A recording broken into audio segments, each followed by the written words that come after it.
Hello guys, welcome to Kate's Health Talk, the Gabrija in Health. Today's topic is about rape. What is rape? Rape is sexual intercourse that is obtained by use of force, coercion, intimidation of any kind, or threats. It includes penetration in the vagina, the anus, or any other body orifice without giving consent. Who does rape happen to? Rape happens to women, girls, men, or boys. Defilement is sex with children below 18 years. It's usually done by people we know very well and may at times be close to us. What should you do if you are raped, or your child is raped, or your neighbor is raped? Get to a safer place and go to the nearest health facility within 72 hours. Any national, provincial, or district hospital provide post-rape care services. Attention for your injuries as well as treatment for your injuries are given in the same health facility. Counseling support for yourself and family as well. In a hospital setup, treatment to prevent infection, HIV, pregnancy, and sexually transmitted diseases is offered. In case of rape, do not take a bath, do not cut your nails. Probably you used your nails to scratch the perpetrator. Do not brush your teeth. Do not wash your clothes. Do not put them in a plastic bag. Take the clothes to the hospital with you. Or else you can opt to come to the hospital without changing those clothes. It is also well because the doctor will assess your mode of dressing. What happens at the hospital?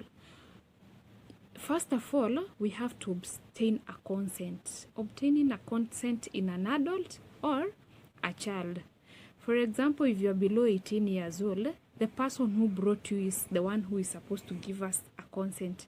And if you are an adult, you are the one who is supposed to give us a consent. So the medical officer will examine whole body for marks, bruises, and wounds. Take photos of your injuries using a specific camera in order to provide evidence in the court of law. It may be uncomfortable, yes, embarrassing, and sometimes painful, but it is very necessary. So the doctor will ask the questions about rape experience. Please answer frankly, do not fear. He or she will record this information in detail in the post-rape care form and sign it. Usually there are 3 copies. One belongs to you, one to the police is what you use to take to the police, and one remains in the hospital. What treatment do you need? You need treatment for injuries. If you are injured and you have wounds, you need dressing. Another thing you need is PEP, that is post-exposure prophylaxis within 72 hours for a period of 28 days if you are HIV negative. But if you are HIV positive, you do not need PEP. Instead, you need to continue with your ARVs. Or if you haven't yet started the ARVs, you are referred to a VCT center where you're going to be given the ARVs. Therefore, you have to give a consent for HIV test to determine whether to take PEP or not. Another drug you need is drugs to prevent pregnancy. Those are the e-pills, emergency contraception. Mainly, it's Postino 2. It's also available in pharmacies. If not available, ask your pharmacist to give you a combination for emergency contraception.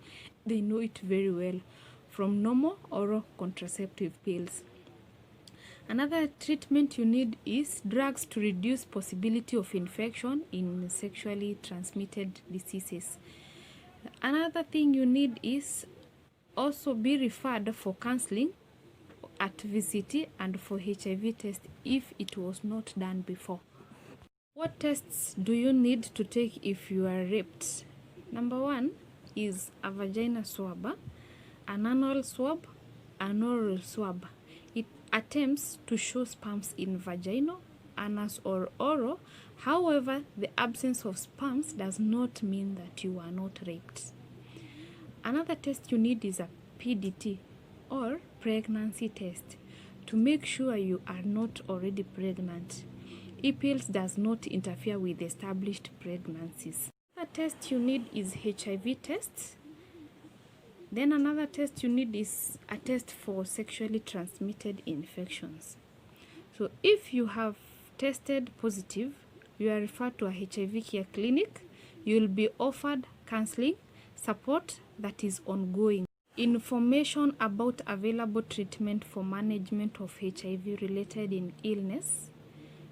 And also you'll be offered preventive treatment. You'll also be offered treatment for other infections. Another very important thing is, what if you choose to report to the police?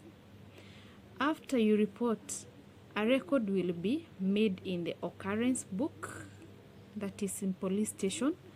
You will get an OB number. From there, you'll be asked questions about the incident. The police will cross-examine what you say in detail and may sometimes ask questions that are difficult for you. It may be uncomfortable, yes, or even painful, but very necessary. You may speak the absolute truth of the situation. You may be asked to record a statement and sign it. Do not sign it until you are happy and comfortable in what has been written in it. You will also be provided with a P3 form. This is a legal document that the doctor will fill for you to sign. If you have already been to the hospital, take it back with you to the doctor to fill in. Points to remember. Remember, you have the right to ask a female or male police officer to go with you. Also, the P3 form is an important document that provides a link between your statement and prosecution where the perpetrator is arrested. What are your likely reactions to rape? Some people may have rape trauma syndrome. For example, shock can make you cry, laugh, shake, or stay very calm. It is okay. Others will feel guilt and shame. Others will feel fear. Others will be silent and decide not to disclose. You need counseling though. Remember, you've done nothing wrong. It is not your fault. It is okay to be angry, to cry, to laugh, and feel what you are feeling. Some may have nightmares, hallucinations, depression, anger, and sense of loss. It's important to speak to someone to begin to heal. I hope you've learned something you did not know about rape. Please like, subscribe, download, share, comment. Feel free to ask any question and follow me up in any social media platform.